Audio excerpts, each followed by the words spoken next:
आज की वीडियो काफ़ी इम्पोर्टेंट रहने वाली है। ये वीडियो काफ़ी ज़रूरी भी है और आज हम बात करेंगे सेमीकंडक्टर के बारे में। सेमीकंडक्टर को लेकर 3 ऐसी बड़ी कंपनी आपके सामने रखूँगा, जो वाक़ई में बहुत एक्टिव हैं और ये आगे भी एक्टिव रहेंगी। सेमीकंडक्टर एक ऐसा सेक्टर है, जिसके ऊपर नज़र रखना आज के टाइम पे बहुत ज़रूरी हो गया है। ख़ासकर जब हर जगह सेमीकंडक्टर की बात हो रही हो। इंडिया में तो सेमीकंडक्टर की बात हो ही रही है, ग्लोबल लेवल पे भी सेमीकंडक्टर की बात हो रही है। अभी सेमीकंडक्टर बेस्ड कंपनी यानी एनवीडिया ग्लोबल में नंबर 1 पे आ गई है। एनवीडिया ने माइक्रोसॉफ्ट, गूगल, टेस्ला, एप्पल जैसी कंपनी को पीछे कर दिया है। तो गाइज आज की इस वीडियो के अंदर हम बात करेंगे भारत में 3 ऐसी कंपनी हैं जो सेमीकंडक्टर में सबसे मजबूत तो नहीं है, ऐसा तो नहीं बोलेंगे कि भाई सेमीकंडक्टर की बड़ी प्लेयर है, लेकिन अभी के टाइम पे यानी नवंबर चल रहा है, नवंबर 2025, अभी के टाइम पे ये कंपनी सबसे ज़्यादा एक्टिव जरूर है।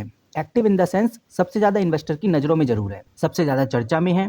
तो चलिए वन बाय वन समझते हैं कि ये कंपनी क्या है, किस तरह से आगे बढ़ रही है, काम क्या करती हैं और क्यों सेमीकंडक्टर की वजह से इनमें तेजी है। लेकिन आगे बढ़ने से पहले मैं आपके सामने एक ऐसा डेटा रखने जा रहा हूँ जो आपके लिए बहुत इंपॉर्टेंट है। टाइम टैग के ऊपर पब्लिश किया गया ये डेटा आपको हिलाकर रख देगा। ये डेटा है 6 नवंबर 2025 का और इस डेटा में बहुत इंपॉर्टेंट बात बताई गई है। बताया जा रहा है कि भाई 2024 में जो ग्लोबल सेमीकंडक्टर फैबलेस मार्केट थी वो लगभग 3.95 बिलियन यूएसडी डॉलर की थी।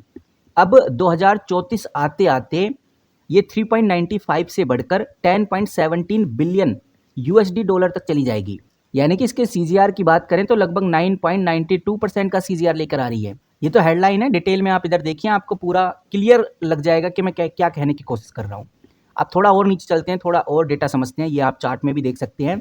अभी चल रहा है 2026, तो लगभग 4.77 बिलियन की मार्केट है। 2027 में 5 की हो जाएगी, 2031 तक 7 की हो जाएगी और 2034 तक ये 10 बिलियन की हो जाएगी। ये डेटा आपको इधर क्लियरली देखने को मिल रहा है। कौन सी रिसर्च सेंटर का डेटा है वो नाम आप इधर चेकआउट कर सकते हैं। इसको गूगल पे डालेंगे तो आपको खुद आइडिया लग जाएगा कि ये डेटा कितनी वैल्यूबल सोर्स से लिया गया है। और सबसे जरूरी और सबसे इंपॉर्टेंट जो बात है वो आप ये वाली हेडलाइन पढ़िए। इधर साफ लिखा है जो एशिया पैसिफिक रीजन है 2024 के डेटा के हिसाब से मार्केट का 57% हिस्सा इधर से ही आता है। यानी कि ये रीजन सबसे ज्यादा तेजी से बढ़ा है। और इसी रीजन के अंदर आपको बताना चाहूंगा इंडिया आता है, चाइना आता है, जापान, साउथ कोरिया आता है। और नीचे आपको एक डेटा और देखने को मिलेगा। ये बात आप ध्यान से समझ के चलिए क्योंकि अभी जो मैं कंपनी रखूंगा वो कंपनी टोटली इन दोनों बातों से कनेक्ट हो जाती है।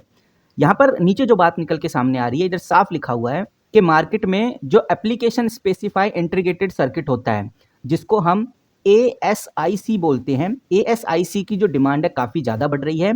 उसी से ही मार्केट 41% के दर से बढ़ रहा है। ये सब जीपीयू, AI और क्लाउड कंप्यूटिंग की वजह से सबसे ज़्यादा तेजी में ग्रोथ देखने को मिल रही है।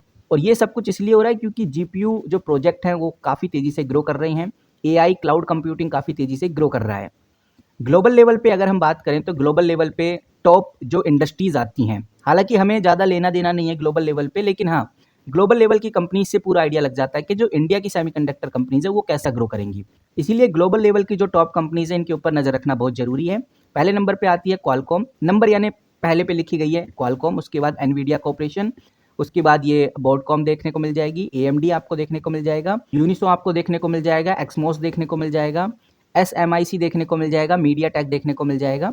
ये वो कंपनीज हैं जो पूरे ग्लोबली टॉप इंडस्ट्री प्लेयर हैं। और ये जो फैबलेस सेमीकंडक्टर का जो बोलबाला है इसके पीछे का बड़ा रीजन है। फैबलेस सेमीकंडक्टर इसीलिए ज़्यादा तेजी में है क्योंकि जो आर्टिफिशियल इंटेलिजेंस है वो तेजी से बढ़ रहा है, इसीलिए फैबलेस सेमीकंडक्टर की रिक्वायरमेंट काफ़ी ज़्यादा है। अब अगर हम जिस कंपनी की बात कर रहे हैं उस कंपनी के बारे में समझे तो आप बहुत क्लियरली देख सकते हैं। मैंने मोस्टशिप टेक्नोलॉजी लिमिटेड खोला हुआ है। मैं बहुत बार इस कंपनी के बारे में बात कर चुका हूं, लेकिन मैं यहाँ पर आपको ये दिखाने की कोशिश कर रहा हूँ कि भाई बेसिकली चल क्या रहा है। ये चीज़ समझना बहुत ज़रूरी है। आप देख सकते हैं सीधा वेबसाइट खोलेंगे तो वेबसाइट पे सबसे पहले आपको ASIC ही देखने को मिलेगा। इसका मतलब आप समझिए ये कंपनी ASIC के ऊपर ही काम करती है और मोस्टशिप भी फैबलेस सेमीकंडक्टर से रिलेटेड है। और जिस तरह से बताया जा रहा है कि भाई आर्टिफिशियल इंटेलिजेंस की वजह से जो फैबलेस सेमीकंडक्टर की मार्केट है काफ़ी तेज़ी से बढ़ रही है, इससे नो डाउट फैबलेस सेमीकंडक्टर बनाने वाली कंपनीज को बड़ा फायदा होगा। और मोस्टशिप एक फैबलेस सेमीकंडक्टर मेकिंग कंपनी ही है।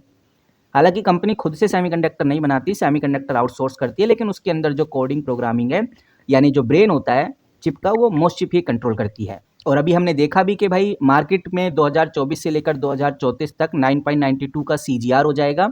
और ये जो सीजीआर है इसके अंदर एशिया पैसिफिक रीजन वाली जो कंट्रीज हैं वो ज़्यादा लीड कर रही हैं।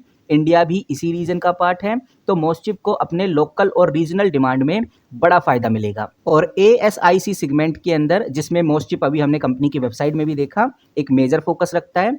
मार्केट में सबसे बड़ा हिस्सा ये कंपनी रखती है और ASIC की डिमांड से ऑटोमेटिव, टेलीकॉम, हेल्थ केयर जैसे सेक्टर में भी बड़ी ग्रोथ देखने को मिलेगी, जिसका फायदा मोस्टचिप टेक्नोलॉजी को होगा। वहीं AI सेंट्रिक की बात करें, OIT डिवाइस की बात करें या चिप डेवलपमेंट की बात करें, तो मोस्टचिप जैसी कंपनी को एडवांस डिजाइन अपॉर्चुनिटी आगे मिलने वाली है। इसीलिए मोस्टचिप के ऊपर नजर रखना बहुत जरूरी है। किसी और कंपनी के ऊपर नजर रखो या ना रखो, लेकिन मोस्टचिप, जब भी सेमीकंडक्टर की बात आए तो मोस्टचिप के ऊपर नजर जरूर रखो। नो डाउट आज मोस्टचिप के हालात सही नहीं है, आज आपको कुछ खास नजर नहीं आ रही। आपको जरूर नजर आ रहा होगा ये कंपनी तो आज लगभग 5% गिरी है, और हम कह सकते हैं आज तो पूरी ओवरऑल मार्केट ही गिरी है। चाहे आप कोई सी बड़ी से बड़ी कंपनी उठाकर देख लो, आपको गिरती हुई नजर आएगी। 5 दिन में मोस्टचिप लगभग 10% गिर गया है, पूरे 1 महीने में 13%।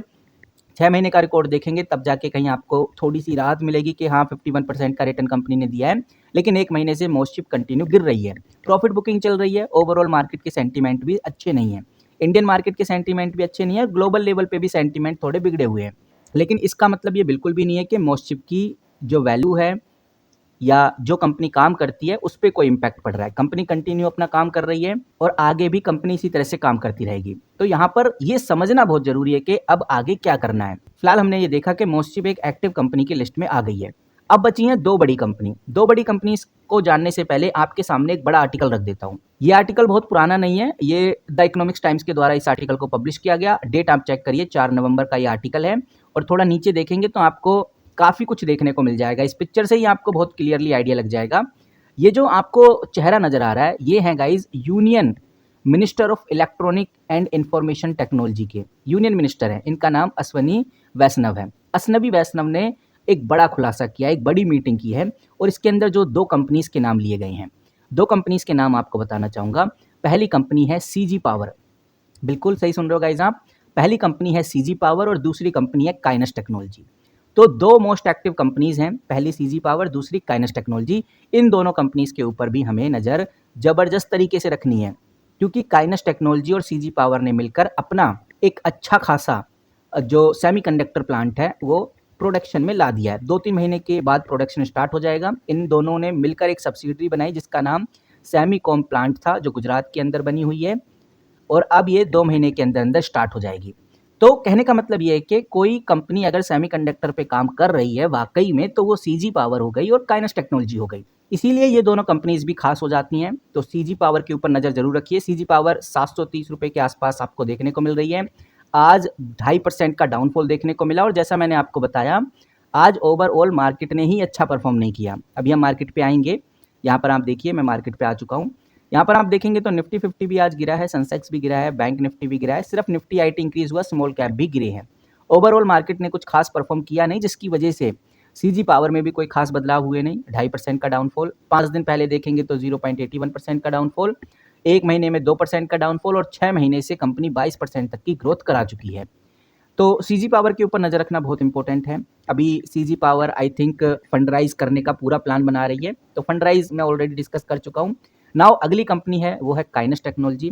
काइनस टेक्नोलॉजी आज 5% गिरी है।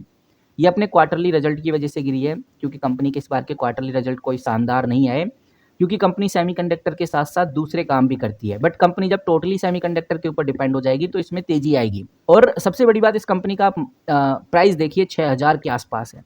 तो कंपनी का करंट प्राइस काफ़ी बड़ा है, तो स्टॉक स्प्लिट होने के चांसेस हैं। अब होते नहीं होते वो तो आगे की बात है, लेकिन आज हमें 5% का डाउनफॉल देखने को मिला।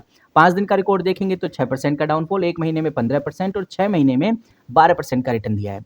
अब समझने वाली बात यह है कि जो काइनस टेक्नोलॉजी है, जो CG पावर है और जो मोस्टचिप टेक्नोलॉजी है, तीनों ही कंपनी सेमीकंडक्टर में आज के टाइम पे एक्टिव हैं। मार्केट के सेंटीमेंट्स की वजह से ये हालात हैं कि मोस्टचिप 5% गिरा, CG पावर 1% गिरा, काइनस टेक्नोलॉजी लगभग 4.5% तक गिरा, सिर्फ और सिर्फ मार्केट कंडीशन की वजह से। जैसी मार्केट कंडीशन सुधरेंगे इन कंपनीज में आपको फिर से बड़ी हलचल देखने को मिलेगी, और इसीलिए इन तीनों कंपनीज के ऊपर नजर रखना बहुत जरूरी है। जैसी कोई भी सेमीकंडक्टर से रिलेटेड अपडेट आती है, न्यूज़ आती है, खबर आती है तो आपके साथ ज़रूर शेयर करूँगा। इस वीडियो में इतना ही। मिलते हैं किसी नई वीडियो के साथ, तब तक के लिए take care and good bye.